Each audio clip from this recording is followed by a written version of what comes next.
আসসালামু আলাইকুম। আজকে একটু ক্রিকেট নিয়ে কথা বলব। কারণ ক্রিকেট আসলে আমাদের অনেক একটি অনুভূতির জায়গা। ছোটবেলা থেকে ক্রিকেট খেলে, ক্রিকেটকে ভালোবেসে বড় হইছি। পড়াশোনার ফাঁকে ফুঁকে গবেষণা, ল্যাব, হ্যাঁ, অনেক, অনেক সময় গেছে যেখানে আসলে আমরা ক্রিকেট নিয়ে খুব রোমাঞ্চের মধ্যে থাকতাম একটা সময়। সেটাও ছিল বাংলাদেশের কৃতী ক্রিকেটার সাকিব, তামিম, মাশরাফি ওনাদের বদৌলতে। তো তারা তো হারায় গেছে সময়ের সাথে, সাথে রাজনৈতিক কারণে, ইগোর কারণে তাদেরকে আমরা পাচ্ছি না। তো না পাওয়ার কারণে যেটা হয় যে ক্রিকেট নিয়ে বর্তমানে গত ৭-৮ বছর, ৫ বছর, ৬ বছর যা দেখতেছি আসলে তেমন কোনো আউটপুট বা কোনো ধরনের ক্রিকেটের মধ্যে রোমান্সটা হারায় গেছে। হারানোর পিছনে অনেকগুলা কারণ ছিল। কারণগুলো আসলে এখন লক্ষ্য করা যাচ্ছে যে ক্রিকেটারদের যে নেশা পেশা হওয়া উচিত সেটা আসলে তাদের মধ্যে নাই।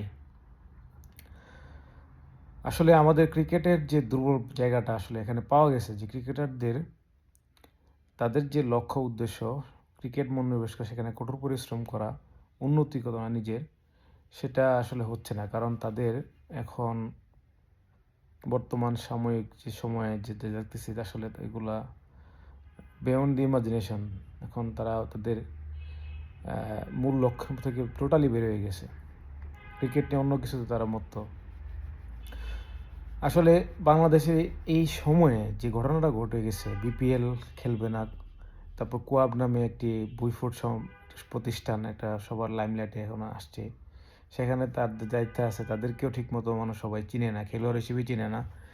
সেই জায়গায় আ যেহেতু এটা ক্রিকেটারদের একটা প্রফেশনাল সংগঠন, সেখানে এত বড় একটা সিদ্ধান্ত নিছে যেটা ইমপ্যাক্ট সিগনিফিক্যান্ট। সিগনিফিক্যান্ট এই কারণে বলতেছি যে বিপিএল একটা আন্তর্জাতিক টুর্নামেন্ট। সেই টুর্নামেন্টে বাংলাদেশের ইমেজ, ক্রিকেটারদের ইমেজ এবং ওভারঅল দেশের ইমেজ আসলে নির্ভর করে। সেই ইমেজটা কিন্তু আজকে ক্ষুণ্ণ হয়ে গেল। বিপিএল খেলাটা বন্ধ হয়ে গেছে।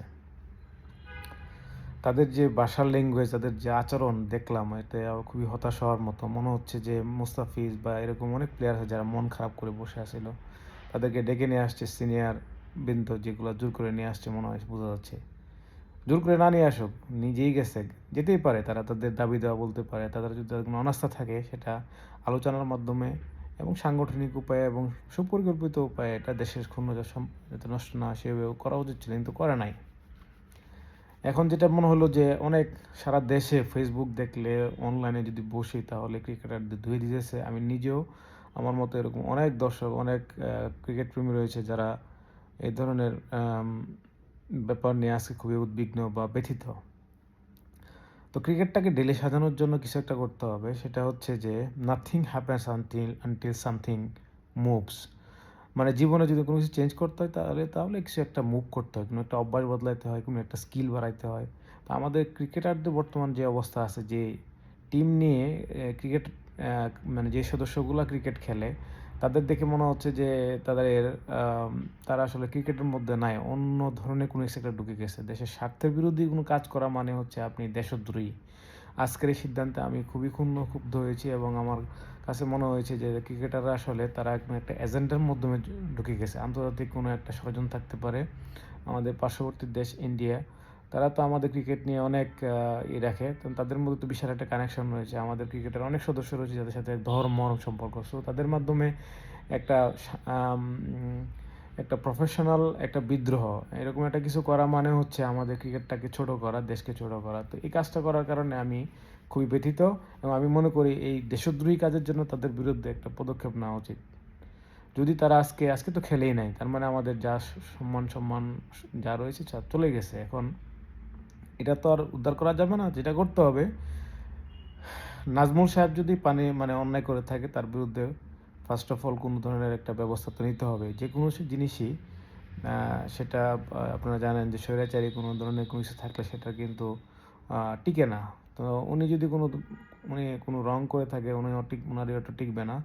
বাট যেটা করতে হবে ক্রিকেট বোর্ডে আসলে বিশাল একটা opportunities to move with some things.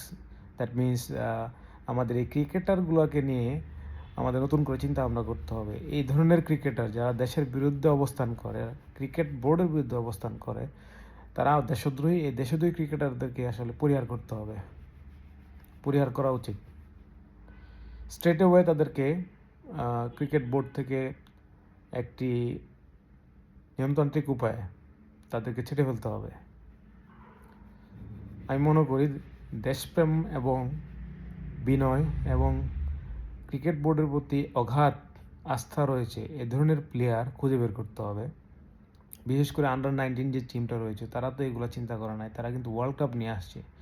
So এই আকবরের নেতৃত্বে আকবরের মতো ক্রিকেটার বা তাদের মতো ওই লেভেলের যারা রয়েছে তাদের মধ্য থেকে ক্রিকেটার নির্বাচন করে, এবং আমি মনে করি এই বর্তমানে আন্ডার-19 টিম রয়েছে তাদের মধ্য থেকে প্লেয়ারকে সিলেক্ট করে তাদেরকে ওয়েল ট্রেন আপের মাধ্যমে তাদের উপর বিনিয়োগ বাড়িয়ে তাদেরকে আধুনিক সুযোগ সুবিধা বাড়িয়ে এবং এবং আমি মনে করি যে তাদেরকে নার্সিংয়ের মাধ্যমে একটা নতুন ক্রিকেট একটা জাগরণ আমাদের দেশে দরকার, যেটার মাধ্যমে আসলে দর্শকরা অনেক অনেক আগ্রহ তৈরি হবে ক্রিকেটের প্রতি। আবারও ক্রিকেটের চাম ফিরে আসবে, বাংলাদেশে অনেক নাম হবে এবং বাংলাদেশ এই ক্রিকেট নিয়ে বিশ্বের বুকে মাথা দাঁড়াবে বিভিন্ন ধরনের ট্রফি অর্জনের মাধ্যমে, এবং সেদিকে আগাইতে হবে। এবং এই ক্রিকেটারদের হবে না, এই ক্রিকেটারদের ভুলে যেতে হবে।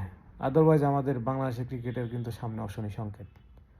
আর বেশি কিছু বলবো না, বলতে গেলে বিশাল বক্তব্য হয়ে যাব। আল্লাহ হাফেজ।